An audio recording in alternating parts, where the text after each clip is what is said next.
They should have met in a million different ways. They lived 5 minutes away from each other. They frequented the same German village Starbucks, shopped at the same Kroger supermarket, walked around the same park, and said hi to the same cute dogs. Literally went to the same holiday party here at the Athletic Club of Columbus, not 1, but 2 years in a row. All these opportunities of a chance meeting missed. Both of them blissfully unaware that their future partner was so close. Throughout the history of time, there's been amazing trios. The best trio of all time, in our opinion, is the one that we were born into. The Solani sisters. That's right.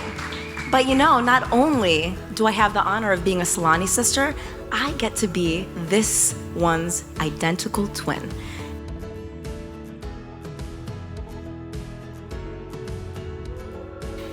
It's nerve-wracking going into any Solani gathering, but with Evan, it was always easy.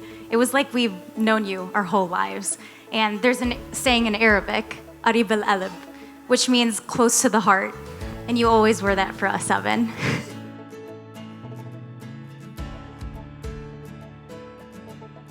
We even joke around and we say, you know, Evan's from heaven. Evan from heaven. But it turns out Evan's not from heaven. Like every modern love story, Evan is from Bumble. Woo!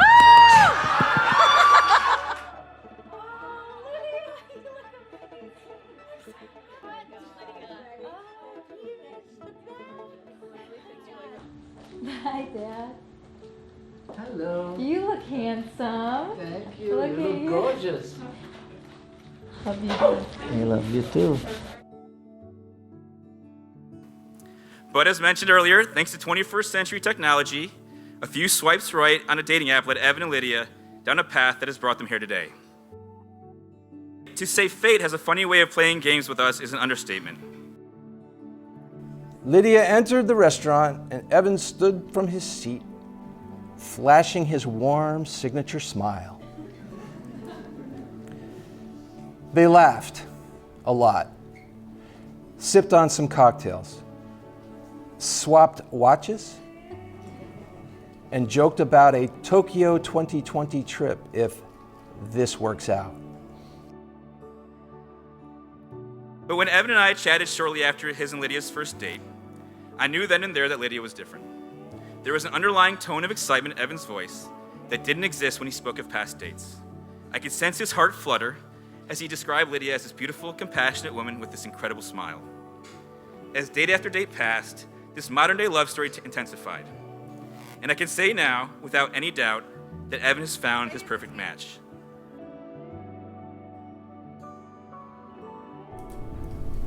I remember that it hurt. Looking at you hurt. One moment you're invincible, incapable of the romantic dream as you sidle up to the bar at the Lonely Hearts Club. The next, your heart is beating outside of your chest, as if you might die if she felt 1 ounce of sadness. It was all I could do to muster a smile in that crowded, dimly lit bar that night. It didn't help that you were beautiful. Your piercing eyes and complexion dipped in the most sweet and savory of divine interventions. I wasn't looking for it, I wasn't on the make, yet you pierced my fragile heart with that look.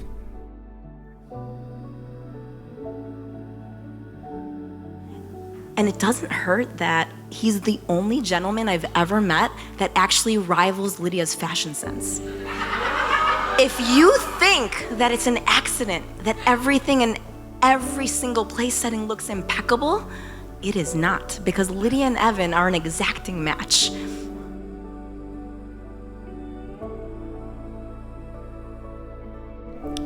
Most people go looking their entire lives and never find the one they truly love. That's because they're eminently focused on finding love. The truth is that you don't find love, love finds you. And when love found me with you, Lydia, I'm just grateful that I was willing to listen to the whisper of my heart and to stand and deliver when the moment came. I love you more today than I did on that balmy night in March of 2019 as I shivered in the cold, walking you to your car, hoping I might just get the chance to kiss you. I love you more today than I did when I asked you those 4 little words from bended knee a year later at the kitchen counter of our home. A palpable sense of warmth in the cold languishing of this pandemic. Ultimately, there is no life without love. None worth living anyway. Evan, I promise I won't let go. Even long after we are gray and old, weak and tired. Ever. I promise to hold you tightly enough that you feel my presence beside you, giving you strength. I want to live with you, even when we're ghosts. Because you were always there for me when I needed you the most. My vow to you is to love you more every day, to respect you more every day, to show you that I care more every day, until long after we're both gone.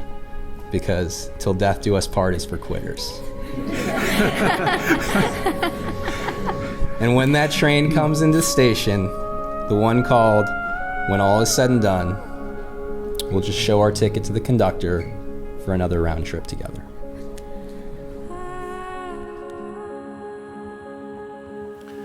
I am thankful for the love of a good woman for a good man, and vice versa, a good man for a good woman. For Lydia, for Evan, for Evan, for Lydia.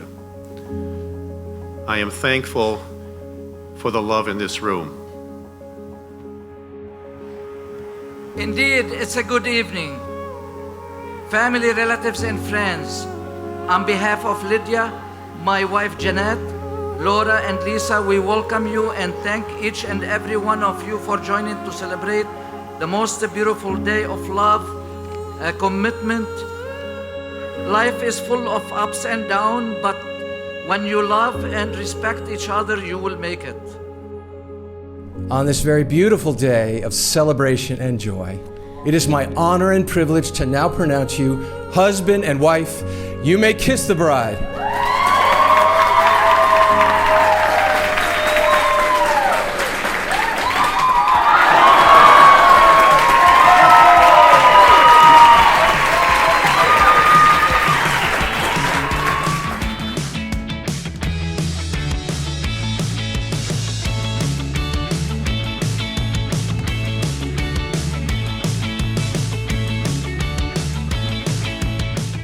For as long as I remember, I believed in love. The cheesy, over-the-top, hot pink, fairy tale kind. I just never thought that kind of love would happen to me. And it didn't. Something better happened. You. I met you in the dark. You lit me up. You made me feel as though I was enough. But a life of love is more than just a few short hours. We're frightened by time, the way it moves, and the way things disappear. Perhaps that's why you love taking pictures, for preservation's sake. You take pictures to stop time, to commit moments to eternity. Yet I have no need for a Kodachrome memento for that night. That night will exist in the forefront of my mind's eye for as long as we both shall live.